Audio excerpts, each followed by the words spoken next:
क्या आपने कभी किसी घर का एडवर्टीजमेंट देखकर तुरंत सोचा है काश ये मेरा घर होता, लेकिन अगले ही पल दिमाग में एक सवाल आता है, इसके लिए होम लोन कितना लेना पड़ेगा, ईएमआई कितनी बनेगी और क्या मेरी सैलरी के हिसाब से ये लोन अफोर्ड किया जा सकता है।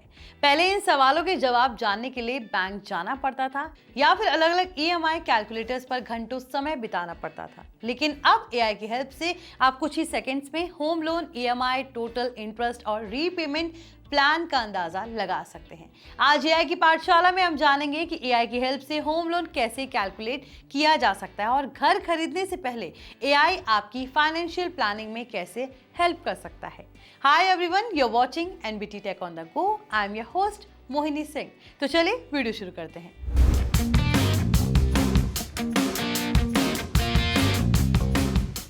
सबसे पहले ये समझना जरूरी है कि होम लोन कैलकुलेट करने के लिए आपको 3 चीजों की जरूरत होती है। पहली, लोन अमाउंट यानी आपको कितना लोन चाहिए। दूसरी, इंटरेस्ट रेट यानी बैंक कितना ब्याज दे रहा है। और तीसरी, लोन टेन्योर यानी आप कितने साल में लोन चुकाना चाहते हैं। अब पहला स्टेप है एआई टूल ओपन करना। आप जेमिनाई, चैटजीपीटी, परप्लेक्सिटी या किसी भी एआई असिस्टेंट का इस्तेमाल कर सकते हैं। अब दूसरा स्टेप है एआई को सही प्रॉम्प्ट देना। एग्जाम्पल के लिए आप लिख सकते हैं, अगर मैं 50 लाख रुपए का होम लोन 20 साल के लिए 8.5% इंटरेस्ट रेट पर लेता हूं तो मेरी मंथली ईएमआई कितनी होगी। कुछ ही सेकंड में एआई आपके लिए ईएमआई का अनुमान निकाल सकता है। अब तीसरा स्टेप है डिफरेंट सिनेरियोज कंपेयर करना। एग्जाम्पल के लिए आप पूछ सकते हैं, अगर लोन टेन्योर 20 साल की बजाय 25 साल कर दी जाए तो ईएमआई कितनी होगी, या अगर इंटरेस्ट रेट 8.5% से बढ़कर 9% हो जाए तो कितना फर्क पड़ेगा। एआई तुरंत कंपैरिजन करके बता सकता है। अब चौथा स्टेप है बजट प्लानिंग।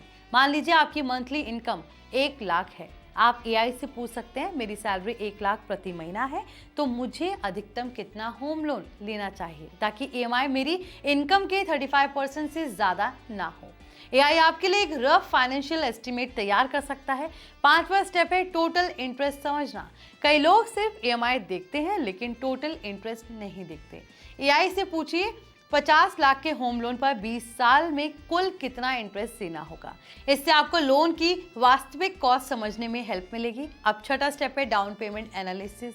एग्जाम्पल के लिए आप पूछ सकते हैं, अगर मैं 10 लाख रुपए डाउन पेमेंट दूं और 60 लाख की प्रॉपर्टी खरीदूं तो लोन कितना लेना पड़ेगा और ईएमआई कितनी देनी पड़ेगी।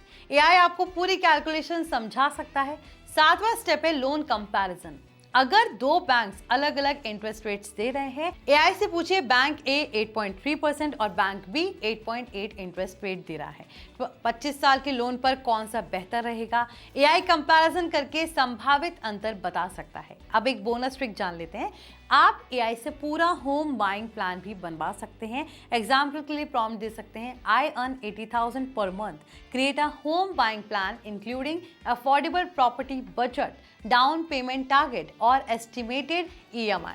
एआई आपको एक शुरुआती फाइनेंशियल रोड मैप दे सकता है, लेकिन यहाँ एक ज़रूरी बात समझना बहुत ज़रूरी है। एआई सिर्फ कैलकुलेशन और प्लानिंग में हेल्प कर सकता है। Final loan eligibility, interest rate और अप्रूवल बैंक के नियमों पर भी डिपेंड करता है। इसलिए एआई के रिजल्ट्स को रेफरेंस की तरह इस्तेमाल करें और फाइनल डिसीजन लेने से पहले बैंक या फिर फाइनेंशियल एडवाइजर से जरूर बात करें। तो कुल मिलाकर एआई की हेल्प से होम लोन कैलकुलेशन पहले से कई ज्यादा आसान हो गया है। अब आप ईएमआई, इंटरेस्ट, लोन अमाउंट और बजट प्लानिंग जैसी चीजों को कुछ ही सेकंड में समझ सकते हैं और ज्यादा सोच समझकर फाइनेंशियल डिसीजंस भी ले सकते हैं। तो आई होप आपको एआई की पाठशाला का ये एपिसोड पसंद आया होगा। अगर वीडियो अच्छा लगा हो तो इसे लाइक करें, ज्यादा से ज्यादा शेयर करें, साथ ही हमारे channel NBT tech on the go को सब्सक्राइब कर लें। मिलते हैं अगले एपिसोड में एआई की पाठशाला।